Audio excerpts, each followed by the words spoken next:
Halo semua, pernah kepikiran gak sih apa rahasia di balik pembelajaran sekolah dasar yang benar-benar kena di anak? Nah hari ini kita bakal bongkar bareng-bareng cetak birunya. Coba bayangin deh, kita ini kayak lagi mau bangun sebuah rumah. Nah, dalam beberapa menit ke depan, kita bakal coba rancang sama-sama cetak biru yang paling ideal buat pembelajaran SD. Mulai dari pondasinya, sampai nanti bentuknya di masa depan bakal kayak apa. Yuk, langsung aja kita mulai.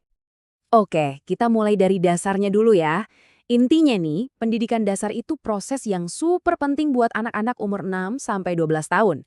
Kenapa? Karena di umur segitu, mereka itu lagi di fase berpikir konkret. Nah, coba perhatiin deh. Kata kuncinya di sini adalah pengalaman langsung yang menyenangkan. Ini penting banget soalnya anak-anak di usia ini tuh belajarnya paling efektif bukan cuma dari dengerin guru, tapi mereka harus megang, nyoba, ngerasain sendiri. Ini dia kuncinya biar semua potensi mereka bisa berkembang maksimal. Jadi tujuannya itu jauh lebih dari sekedar bikin anak pinter loh, tapi juga ngebentuk karakter, biar mereka jadi pribadi yang beriman, berakhlak baik, dan yang gak kalah penting, punya kesadaran sosial. Ya, jadi warga negara yang bertanggung jawab, dan pastinya berpegang pada nilai-nilai Pancasila. Oke, balik lagi ke analogi rumah tadi, setiap bangunan yang keren pasti butuh fondasi yang super kokoh kan? Nah, di dunia pendidikan dasar, ada 4 pilar utama yang jadi penopang semuanya. Ini ibaratnya DNA arsitektur kita nih. Masing-masing pilar ini punya tugasnya sendiri-sendiri, dan semuanya penting. Pilar filosofis itu ngasih kita kenapanya, alasannya. Terus pilar psikologis, ini ngebantu kita ngerti gimana sih cara kerja otak anak pas belajar. Pilar sosiologis, ngubungin semua pelajaran ke dunia nyata, ke masyarakat. Dan terakhir, pedagogis, ini soal gimananya, teknik dan seni mengajarnya di kelas. Kutipan ini, wah ini ngena banget sih. Ini benar-benar esensi dari fondasi psikologis. Dulu kita mungkin mikir tugas guru itu ngisi kepala anak. Tapi berkat pemikir hebat kayak Piaget dan Vygotsky, kita jadi sadar tugas kita itu bukan ngisi ember kosong, tapi justru nyalain api rasa ingin tahu mereka. Beda banget kan? Oke, fondasinya udah kuat nih. Sekarang pertanyaannya gimana cara kita ngebawa semua teori ini ke dalam praktek di kelas? Gimana cara kita benar-benar menyalakan api itu? Salah satu caranya adalah dengan pendekatan saintifik. Ini tuh kayak siklus alami banget. Pertama, anak-anak diajak mengamati. Terus dari apa yang mereka lihat, mereka jadi bertanya. Nah, rasa penasaran ini dilanjutin dengan mencoba atau eksperimen. Setelah itu mereka menalar, nyambung-nyambungin apa yang mereka temuin. Terakhir, dan ini penting, mereka mengomunikasikan hasilnya. Ini bikin mereka jadi penjelajah aktif, bukan pendengar pasif.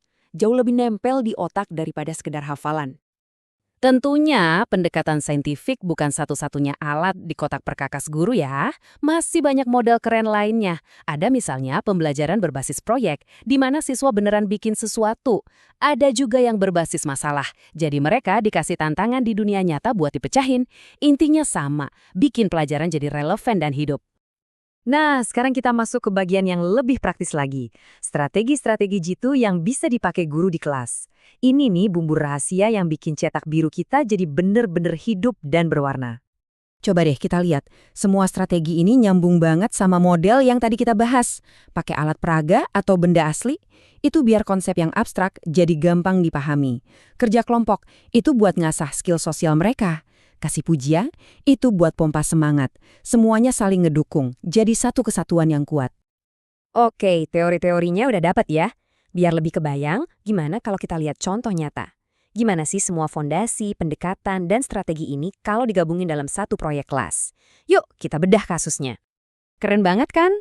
Dalam satu proyek lingkungan sahabat kita ini, ada banyak banget pelajaran yang masuk. Ada IPA-nya pas survei lingkungan, bahasa Indonesianya pas bikin poster dan presentasi, PPKN-nya pas ngomongin tanggung jawab, bahkan ada seni budayanya juga. Jadi belajar itu nggak kepisah-pisah lagi, tapi jadi satu pengalaman yang utuh dan pastinya lebih berkesan. Setiap cetak biru yang bagus pasti ada bagian quality control-nya kan? Nah, di pendidikan juga gitu. Gimana cara kita tahu kalau pembelajarannya berhasil? Jawabannya bukan cuma dari nilai ujian di rapor loh. Namanya penilaian otentik, dan ini sifatnya holistik. Artinya kita ngeliat gambaran besarnya. Bukan cuma hasil akhirnya aja yang dinilai, tapi juga prosesnya. Gimana usaha mereka, seberapa aktif mereka ikut serta, bahkan sikap mereka pas kerja bareng teman-temannya. Ini ngasih kita potret perkembangan anak yang jauh lebih utuh dan adil. Oke, kita udah ngebangun cetak birunya dari fondasi sampai atap. Sekarang sebagai penutup, yuk kita intip sedikit ke masa depan. Karena cetak biru ini nggak boleh kaku, dia harus terus berkembang, beradaptasi sama tantangan zaman, dan juga inovasi-inovasi baru yang seru. Dunia pendidikan itu dinamis banget, selalu ada tantangan baru, tapi selalu ada inovasi baru juga. Misalnya tantangan latar belakang siswa yang beda-beda, sekarang ada solusi kayak blended learning. Kurikulum yang gonta-ganti terus, bisa dibantu pakai AI dan alat-alat digital. Jadi selalu ada jawaban untuk setiap tantangan. Jadi intinya apa? Kunci utamanya adalah keseimbangan.